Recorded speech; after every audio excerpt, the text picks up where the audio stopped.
Welcome to Living Chassidus. Together, let's live the Chassidus we learn.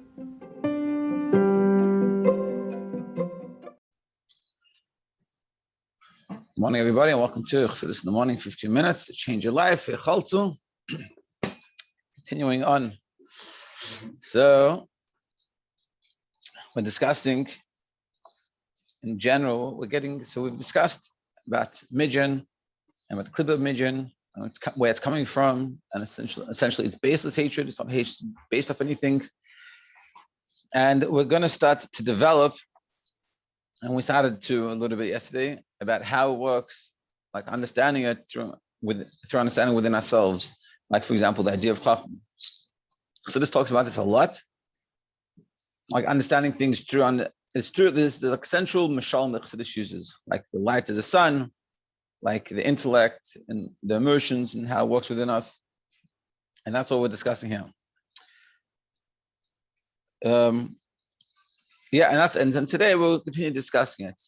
And remember, we're trying to really understand, and this is sort of what the Rebbe Rashab is doing here, and where you see sort of the difference in the Rebbe Rashab, the way he formulates a maimer versus other Rebbeim, what's the Rebbe. The Rebbe Rashab really elaborates on things and really gives you a good, clear picture.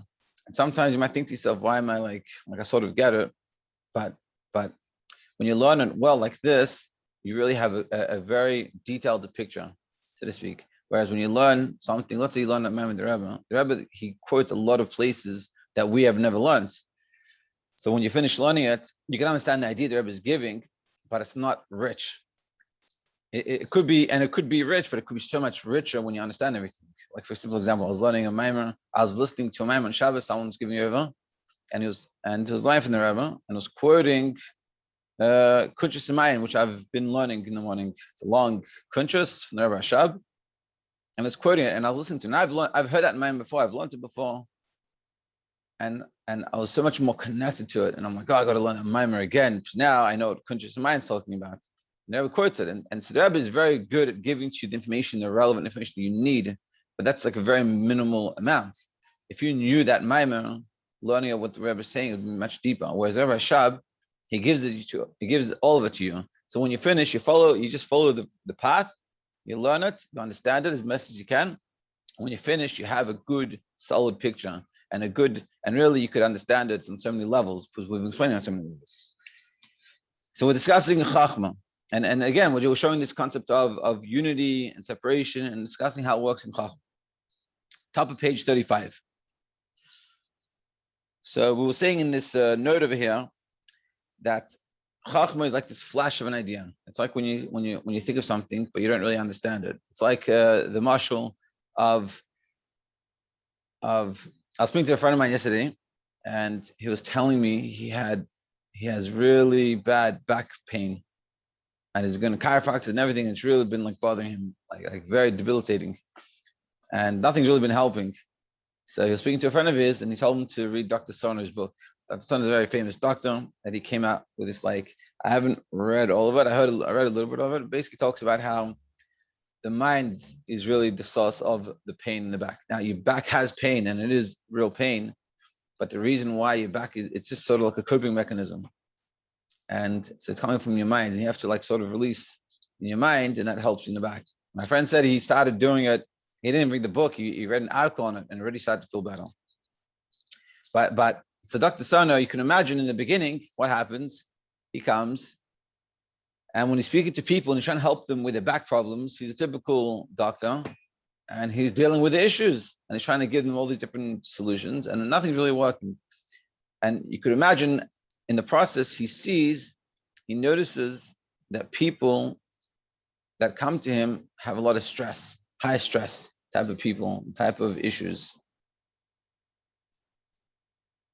And so this is Chochmah. You notice something, but you don't really understand it. He doesn't know what that means. What does that mean? It's just interesting. Yeah. And that's his like lightning of Chochmah. It's like, oh, that's interesting. I just realized that everyone that's coming here, they also, 95% of them have stress, a lot of stress. That's Chochmah. However, it is not until the person develops his appreciation of the idea through Binah and then processes it with these emotions that the letters emerge as different entities. But then it comes to Binah, where you actually think about it, you really say, well, 1 second, why is that? And really sort of formulate it, and that makes it into, so what we're saying in here is like the letters. That's, and Chochmah not even letters yet. It's not even like, proper formulation of an idea.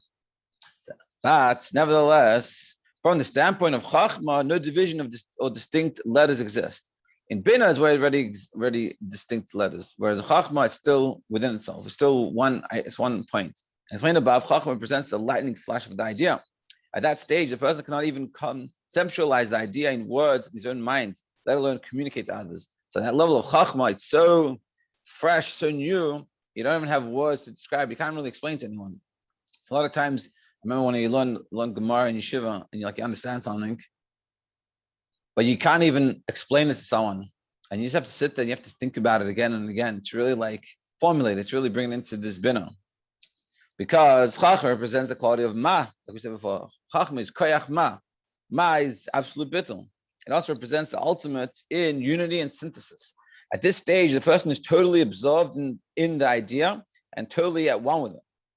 As such, he has stepped beyond his own personal process and therefore has no words or letters to explain the idea. He's saying the reason why you can't explain it is because it's gone above you. So it's not within you, so you don't have those tools yet because it's above you. Until this point, the Rebbe Rashab has explained that Chochmah was characterized by bittul and therefore led to oneness. He proceeds to raise a question on that axiom, noting that intellect can also be associated with division. He cites 3 supports for the latter point. They will be marked as A, B, and C below. So Alter Rebbe, essentially what we're saying here is Chochmah shows this idea of bittul, which is this unity coming together, we said before. But Alter Rebbe now is going to ask in 1 second, the Rebbe Rashab is going to say, but 1 second, what about the fact that Chochmah also brings separation, or intellect brings separation? And he's going to discuss and he's going to answer how it's not actually does that. Now, this statement does not, and the purpose of doing that is to give you a deep understanding, deep appreciation to the concept. You'll see. Now, this statement does not contradict the concept explained elsewhere. The division begins in the level of intellect. It says somewhere else that division is the beginning of intellect, that intellect is the beginning of division. But we're saying here, intellect is the inclusion, is the bittul, is coming together to unity. So how does this work? I stated towards the end of the discourse entitled V'kibal Yehudim, on the phrase, in Israel encamped. The singular form of the verb implies that they all encamped all together as one man. So that source explains that the Jews' unity at that time, in the of giving a Torah, resulted from their expression of a simple will that transcends reason. And so it says over there, the reason why the Jewish people by Har Sinai encamped together as one was because they reached a level above Chochmah, which was the Ratzon, all the same will, and that's how they came together. I.e., the undefined desire of godliness that lies at the core of the Jewish soul. However, that was a unique state. The revelation of this quality was necessary because division exists on the level of intellect. And the reason why it had to come from that level of Ratzon was because once it gets into Chochmah, it separates, which is a contradiction to exactly what we said before, where we said before Chochmah is unites. So is Chochmah uniting or separating? Seemingly, the Alter Rebbe is saying that it separates. So as the Talmud comments, the minds of all are not the same. And how do we see that Chochmah separates? Because it says in the Gemara, the minds are not all the same. Everyone thinks differently. So how are we saying they're the same? And each person is different from every other, insofar as the powers of intellect, understanding, and knowledge are concerned. The way we understand things, the way we think about things, the way we process things in our minds, they're all different. So we see they're very separated. And B, furthermore, it is seemingly logical that intellect is associated with division. Why? Because the fundamental nature of intellect is to limit and to define an entity. What's intellect? You think about something and you define it. Now, the way I'm going to define it is different than the way you're going to define it. It's like we see something, we process it differently, and the outcomes can come from different. It can be very different. So intellect we see again is very separating, which is again a contradiction to what we said before, that it's uniting. This enables it to be grasped intellectually. In the physical sense, an object can be grasped only when there are 6 spatial points of reference. The 4 compass directions up and down. To hold, you have to, and you can grab it, you can understand, you have to sort of wrap yourself around it. Similarly, for a concept to be grasped by intellect, it must be defined. For it is the intellect that limits and thus defines all concepts. That's what it does. And C, in addition, The primary function of intellect is to analyze any given matter, break it down into all its detailed components. When you want to understand something properly, you have to break it down, which again is dividing something. It's not bringing something together. That's what it appears that intellect is characterized by division. So the main question here is intellect dividing or is it uniting? So nevertheless, it does not contradict the statement at the beginning of the chapter that Chochmah is characterized by unity. So how are these not a contradiction? The solution is that the potential for division exists primarily within the power of Binah. He's saying, where does the real separation begin? Is by Binah, which represents the dimension of understanding and comprehension, grasped as a concept of intellect. Like we said before, the Ratzon, the will, is an essential thing within you. And Chochmah is the same idea. Chochmah is not understood, it's not brought out, it's not divided. It's still this point that you don't really understand. Later it comes out and it gets divided. So as mentioned above, Chochmah involves a person being absorbed in the idea he's conceived, stepping beyond his previous understanding and reaching out to something new. Like we said about the Dr. Sono. He's stepping out of himself, because what he's known until now is how do you treat back problems is with a specific way. But now he's realizing, he's seeing something here. He has this Chochmah, this flash of an idea that there's a different way to do it, could be. And he's stepping himself out to look at that new way. However, on this level, the person has not fully grasped the idea. Yet he has it, but he lacks words. He can't find it to himself. He can't explain it to himself, let alone to someone else, as mentioned above.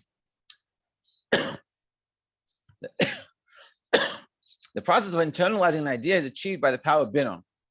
Using the potential of Binah, a person takes a concept and analyzes it on the basis of his understanding. In doing so, he reveals a particular dimension of the new concept that can then be further broken down and evaluated. Whereas in Binah is breaking the idea down into parts, into really understanding it, really pulling it apart, very much separating it. In this way, he gets a handle on the idea and integrates it within the context of his previous understanding. If Chochmah can be compared to the initial drop of sperm, which the father contributes, Binah represents a process of gestation, where the fetus develops each of its limbs and organs growing into a significant functioning entity. So as you see by Chochmah is a body, a whole person in one drop. Whereas Binah is taking that one drop, taking that one idea, taking that little idea that you have and really unpacking it to make a whole different entity, very separate.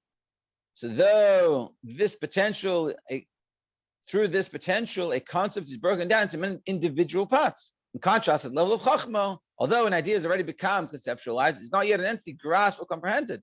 So rather, as it is known from other sources, it is perceived as a general point without division and organized into components.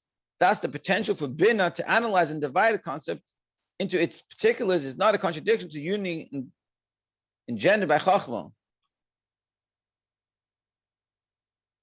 Yeah, meaning Chochmah is the idea as it is in its source. It's like the drop of semen. Binah is taking that idea and really expounding on it. It's not a contradiction to each other, it's just a process. But at the first step of Chochmah, there's nothing really there. It's all united. Binah is when it's separated. Furthermore, the division brought about through Binah is influenced by Chochmah and results in unity. But what we're saying even more, and he's going to explain this. It's very beautiful, because essentially it seems like we're saying Binah separates, Binah contradicts, Binah pulls apart. But we're saying here that Binah doesn't. It does, but it doesn't. How? So the point that the Rebbe Shab mentions here is developed further in the following chapters. He's using the functioning of man's potential of Chochmah and Binah to understand the interrelation of the sefiros in the spiritual realms. As stated above, Binah enables the analysis of a concept and faculties. The analysis of a concept and faculties, it being broken into particular aspects so that it can be comprehended. However, Chochmah is also fundamental to this process of analysis, for it is the germ of the concept grasped through Chochmah that serves as a guiding light throughout the process of an analysis and ensures that a person does not veer off course. The Chochmah aspect of it is to keep it in the right place. Binah by itself, so to speak, separates, but Binah coming from Chochmah, it's the separation for unity if it's coming together, like the body. It's not like you have an arm separated and a leg separated. They're all separate things, but all functioning together. Hopefully, you work properly and they all function together. That was the goal of the above analysis undertaken by Chochmah and intellect is synthesis. As is well known, and now as will be explained later, I guess we'll have to stop here. But essentially what we're saying is that on one hand, and this will answer the question, we said, is intellect separating or is it bringing together? It depends which level. On the level of Chochmah, it's all together. It's idea that is one. But Binah is when it separates it and it compartmentalizes it. But being that it comes from Chochmah, so it's not separate things totally separated. It's the separate thing coming together. It's like in the army is one thing. We have, the Israelis come up and they say, we need to have a defense force to take care of the people, make sure we're safe against the enemies. So what happens? We make an army. That's like the Chochmah. Binah is we take that and we make it up into little duties. In order for an army to run, you have to have fighters, you have to have engineers, you have to have mechanics, you have to have secret service, you have to have paratroopers, and you need to have cooks, you need to have doctors. And you have this gamut of all these different things that you need that they separate. And these are Binah. It's all these different levels that we need. But all these different levels in the army, they're all in the same purpose. They all have the same goal, the same ideas to defend the Jewish people. It's just the way they do it could be different. And the way it comes out differently. So too with Binah. Binah is separating everything, but it's bringing it together. And ultimately, it's showing us that a person that we all have separate. It's like it says 2 weeks ago in Balaisra, that the menorah had 7 branches, and the Rebbe explains, it brings down from Likkutei Torah that the 7 branches, Alter Rebbe says, the 7 different types of Yidden, but we're all part of the same menorah. We all have our specific specialness that we give, and we have to reach it, we have to find it, and we have to give it. We have to, and so those are separated. So not everyone has to be the same type of Yid. We all have to do Torah mitzvahs, but the way we express our connection to the Hashem can be expressed in different ways. But we all have to do these things. That's what we're saying here. The Binah, the separating part of it, is not a separating in a negative. It's part of the synthesis of bringing it to a wholeness, a deeper wholeness. That's essentially what we're saying. So yeah, to be continued tomorrow. So essentially, we have to recognize these ideas of Chochmah, and so I guess the homework to think about is how do I see Chochmah when I think Chochmah and then Binah, and how do I analyze it? And do I do that when I learn? It's a very, very good, and general in life, how do I do it? But how do I do it when I learn? Because a lot of times I think a lot of people learn on the only level of Chochmah. They read and translate, and that's it. A Binah is really formulating. Think about it. A drop of semen is very, very small, whereas a body is huge. As much as a baby is very small, but in comparison, it's huge. Which means that when you learn something, the amount of Binah you need to put into it is huge. It has to be very big. Take an idea that you can barely repeat, barely give over, to an idea you can farang about for hours. Have a great day, everybody.